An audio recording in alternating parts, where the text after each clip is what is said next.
So we're going to get started on Foley catheter insertion. You have your Foley catheter kits in your kit, and then we will put the patient most likely lying down flat, and we're going to position the patient. So you want to obviously give privacy, let the patient know what's happening. You can cover up the patient from top with maybe a bath blanket if they'd like. And then if you need support from someone, maybe another CNA or another nurse to help balance the patient with this. If they've had any kind of hip repair surgery, you have to be cognizant of that and make sure that you're not doing any damage when we're inserting this to any orthopedic sites. Okay, so usually this is done on a bedside table would be the best to do your surgical, your sterile field, but we're gonna do this in here so this way you can see it. So it's sterile 2-inch borders, open it up. Then you're going to see 2 drapes. Careful with that because that's not going to be sterile. This goes underneath the patient. If they have the ability to lift up their hips, that would be great to be able to tuck this in. If not, that is fine. Next drape that you're going to see is going to go over the peri-area drape. Again, this is sterile, so we're 2-inch border. You're going to open up the kit, and the kit is going to be situated in the same exact manner that you have to do it. So the next is your sterile gloves. And remember, we open up our sterile gloves, they give us our 2-inch border.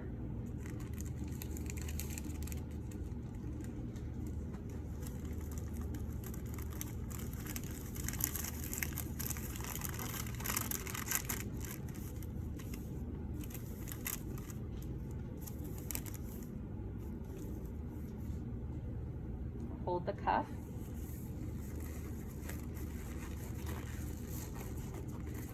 Okay, and then you put your fingers, hitchhike that thumb, put in our sterile, okay? Now, you're going to have a tray like this. It has your iodine, cotton balls, your jelly. This is the saline to fill up your balloon. What you're going to do is take this and squeeze it onto the cotton balls.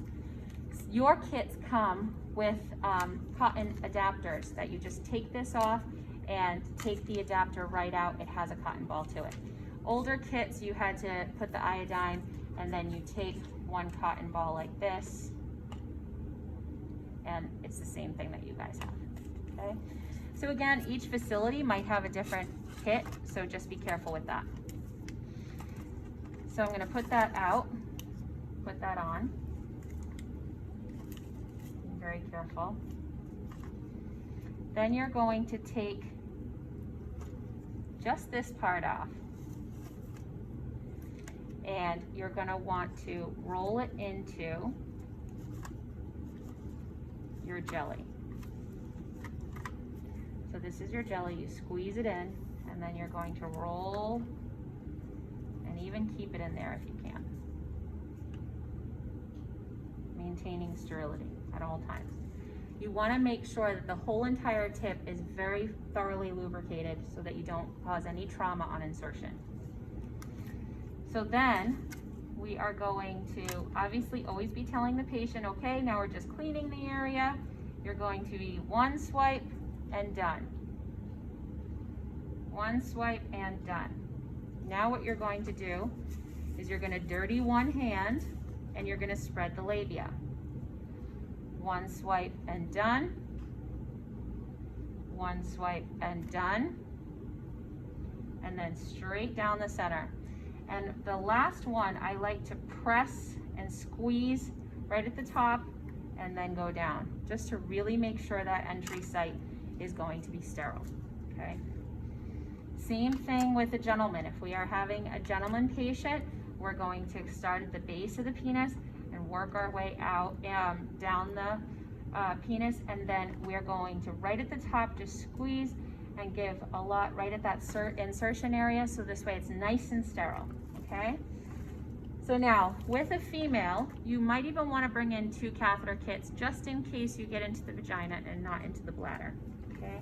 What you're going to do is start at the top, and you will see, and obviously you want to educate the patient, okay, you're going to feel something coming in.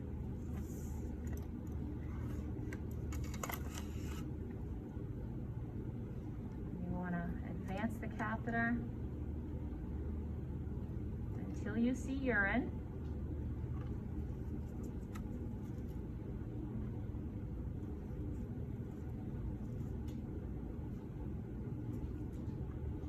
Have the patient relax.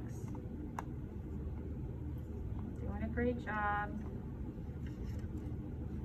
Okay, and you'll start seeing, if you're in the bladder, you'll start seeing urine, okay? And we can know that by bladder scanning the patient beforehand, knowing what they have, palpating. Before surgery, some people will say, can I go to the bathroom before surgery, empty my bladder? But you'll start to see urine flow. Then what you want to do, some people like to hook up this, the saline right to the tip before insertion, so kind of putting it like that, and that's totally fine. Sometimes I get a little worrisome though that it's going to fall off as I'm manipulating the catheter. So I put it in last.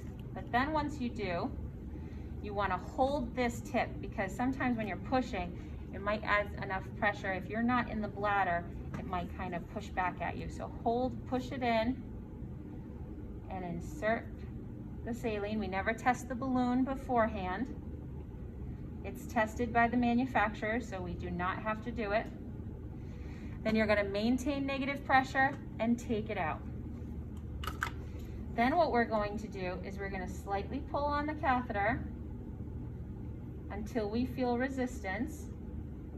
Right there, until we feel resistance, because that balloon is going to close off the opening of the bladder, and then this way urine doesn't get around the site. So you want to make sure that the ball has come right up to the end of the bladder wall to make sure that no urine comes out and leaks out.